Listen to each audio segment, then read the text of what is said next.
What's up? Welcome into your daily Buckeye Blitz for a Sunday. That's right. It's a Sunday fun day. July 2nd, 2023. How's everybody doing? Enjoying your holiday weekend, I hope. We're calling it a holiday weekend, even though the holiday's on Tuesday. But we're talking recruiting again, still, I know. I promise we will take a break from the recruiting very soon. It's just hot and heavy right now, especially on the defensive side of the ball. Excuse me. And that's exactly what we're talking about today. Before we get rolling, though, I want to remind you tonight, 8 p.m. Eastern, me and Jeff will be on. Sean's taking the night off. He's off the grid. I don't know. Maybe somebody's looking for him. Who knows? But anyways, me and Jeff will be doing it tonight. We'll be talking a little bourbon, a little Buckeye football.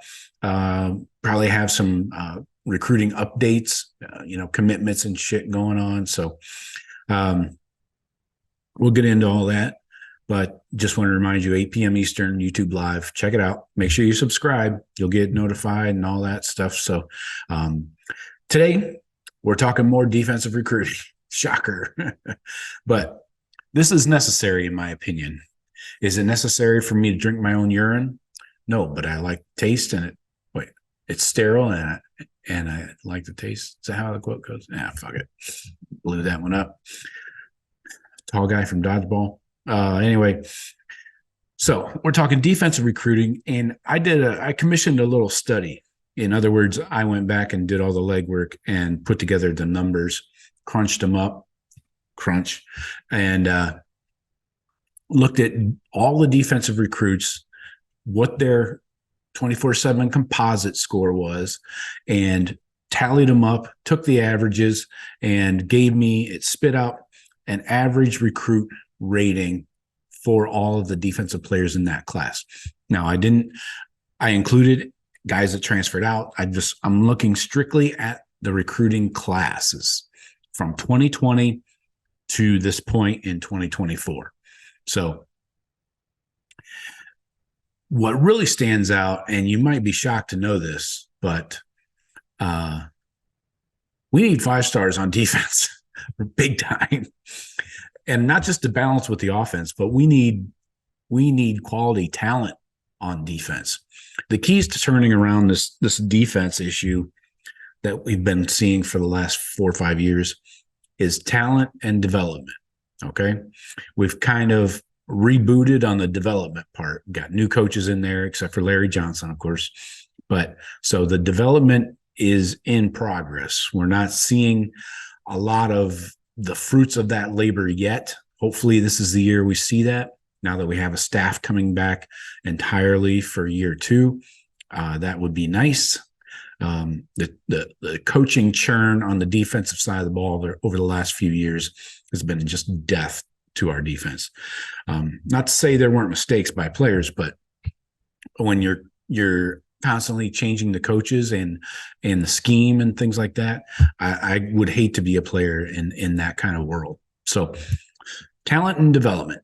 So we're focusing on talent right now, obviously. We're looking at these recruiting rankings. Let's go, I'll go year by year and give you the highest and the lowest, and then the average score for each year. So we're only bringing in on average 10 defensive recruits per year, 2020 to 2023. That's 4 classes. And we've only got we'll have 4 right now in the 2024 class. So 2020, we had 0 5 stars. Our highest recruit was a 9660. I'm not putting names to most of these except for the 5 stars because I just wanted to look at it purely for the numbers. You guys know I like to give you a numbers reason to back up my opinions. I don't just fucking throw shit against the wall, or I'm not an emotional, kind of person that decides who I like out of emotion or things like that. I like to give you sound, concrete, foundational reasons why something is the way it is. So that's where we're headed today. I've got a shitload of numbers I'm going to throw at you. So highest recruit in 2020 was a 9660. So a good 4-star. If you think about a 4-star, typically is like an 88 to a 98. So in that 10-point range is a 4. Above the 98 point, 98.3, 98.4 is like your 5-star and above. So keep that in mind. The lowest recruit in the 2020 class was an 86.35. So a 3-star. The average in that class, this is the worst class out of the last 4 classes. It was a 9.151 on defense. That's barely a 4-star. If you think about that scale, an 88 being like your cutoff between 3 and 4. So 2021, this one was a banner year for the Buckeye defense. You had a 9.989 and a 9.980. Those were JT and Jack. I just wanted to point those out because that's their class 2021. Then you had some other high 4-stars, but then you had some lower guys. The lowest guy, though, was an 8.893, so a 4-star. And that averaged out to a 9.516. So getting up there, high 4-star. Now, 2022, another good year for the defense. We had back-to-back good recruiting classes as far as the rating system goes. You had a 9.946, a 9.937. Those were the 2 5-stars, CJ and Sonny. Then you had a couple 89s down here at the bottom of the class. That averaged out to a 9.512. So it's back-to-back classes. You had a 9.5 plus. Okay. 2023, we had a 9.756, no 5-stars. And then our lowest was an 8.975. So a 4-star there, low 4-star. And that averaged out 10 recruits again, 9.350. So a lower 4-star, taking a little dip there, like a 1.5 dip from 21 and 22. So let's see how that rears its ugly head going forward. Now, just to talk about 2024 quickly, without spending too much time, I'm including Miles Lockhart in this rating, even though he hasn't officially committed yet. He's a Buckeye. No 5-stars yet. I'll get into targets and things like that in a sec. But the highest rated defensive player right now is a 9.759. Lowest is Lockhart. He is the lowest rated guy at the corner position that we've offered at 8.967. So right now that's an average of 9.319. Yeah, 9.319. So teetering on the brink of going down because we were a 9.350 last year in 23. So, let's talk about these guys that we're targeting.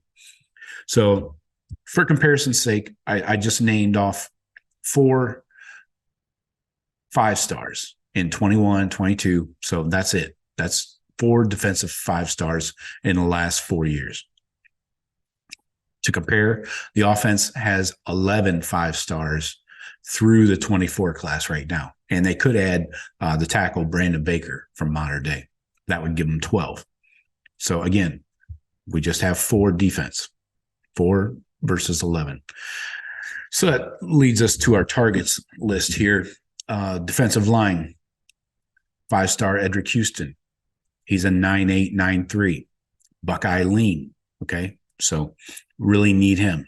That would boost our average recruit rating drastically.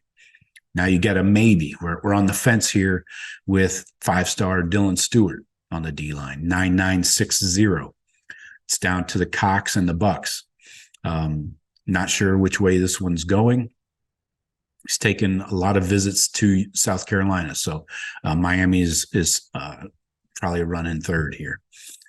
So another 5-star. This one doesn't look so great for us right now. 5-star Justin Scott from Chicago, D tackle, number 1 D tackle in the class, 9.939. It's Miami, Notre Dame, Ohio State. You got Georgia and Michigan there behind everybody else, but no decision coming soon. So keep that in mind for Justin Scott. All right. So that's all the 5 stars we're targeting on the D line. Of course, we are targeting 5-star corner Kobe Black, but he's a strong Texas lean right now. He's a 9.885, so teetering on the brink of dipping down into a high 4-star, but still technically a 5-star right now. And then you got 5-star KJ Bolden, a 9.962. It's right now Ohio State and Georgia neck and neck. It's a 50-50 split the way I see it. So that's all the 5 stars we have offered and have any interest in us. So that's the concerning part, is like I talked about, just having 4 in the last 4 years, 4 5 stars versus the offense's 11, maybe 12 is very concerning. We're going to get Edric Houston. Okay. So that gives us 5, but there's no guarantees on Dylan Stewart, Kobe Black, KJ Bolden. All 3 of those guys could go elsewhere. And Justin Scott, he's the one that is most likely going elsewhere. So that leaves us with 1 5-star that you can almost lock up with Edric Houston. So that gives us 5 over 4 years. That's still not getting it done, man. Again, I know I beat this dead horse over and over with the imbalance in the offense and defensive recruiting and the roster imbalance, but I'm going to reiterate it here. Things are moving like at a glacial speed, where the defense is finally starting to get up to their numbers that they need. 2021, the offense had 44 scholarship players, defense had 36. 2022, offense had 43, defense had 38. Right now, 2023 season, offense is projected to have 44, defense is projected to have 40. Now, you're definitely going to see some attrition here to get down to 85 by August. But the offense is 44. They have more than one. Their target, they hit all their targets on quarterback, running back, receiver. 4 quarterbacks, 5 running backs, 11 receivers. Tight ends, their target is 5. They have 6. O-line, their target is 16. They have 18. So guess where you're going to see some attrition, and you can't enter the portal now. There's no window for it.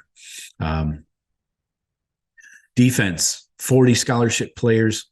Buckeyes have hit their number on DNs, D tackles, 8 each, and 1 behind in linebackers. The goal is 8 there as well, and 1 short, I should say, in corners. They have 7 linebackers, 7 corners. The goal is 8 at both of those. And then safeties, they're 1 short. The goal is 11, and they just have 10.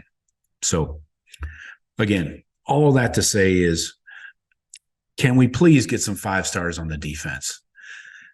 I know Laurinaitis probably doesn't recruit D-line and safeties and corners, but can we get somebody in there that can do something? I mean, I don't expect, 3 5 stars in the corner room.